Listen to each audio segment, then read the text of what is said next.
বিয়ের অনুষ্ঠান অথবা অন্য যে কোনো অনুষ্ঠানে গান বাজনা করা যাবে কিনা? গান এবং বাজনা সূরা লোকমান আয়াত নম্বর 6 এর তাফসীর অনুযায়ী হারাম।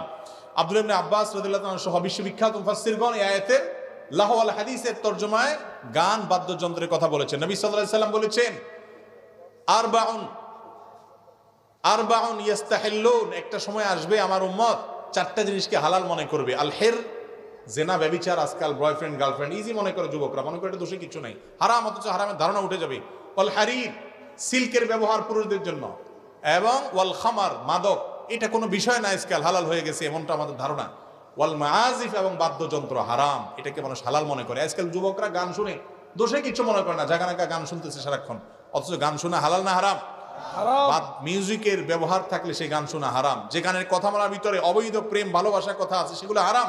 যে গানের কথামালায় ভালো কিছু আছে, কোনো মিউজিক নেই, সেটা শুধুমাত্র গাইতে পারেন, শুনতে পারেন, তাতে অসুবিধা নাই। তো এই ধরনের গান বাজনা যদি কোনো বিয়েতে থাকে, ওই বিয়েতে আল্লাহর গজব এমনি নাজিল হবে, দাম্পত্য জীবন অশান্তি হবে, যেটা হচ্ছে ঘরে ঘরে। এখন বিয়ে মানে গান বাজনা, গান বাজনা ছাড়া কোনো বিয়ে হয় এখন?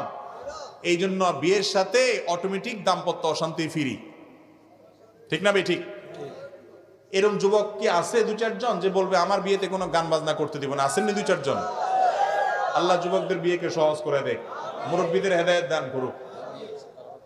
আর যারা বিয়ে করছেন তারা নিয়ত করবে ছেলের জন্য, বড় ভাইয়ের জন্য।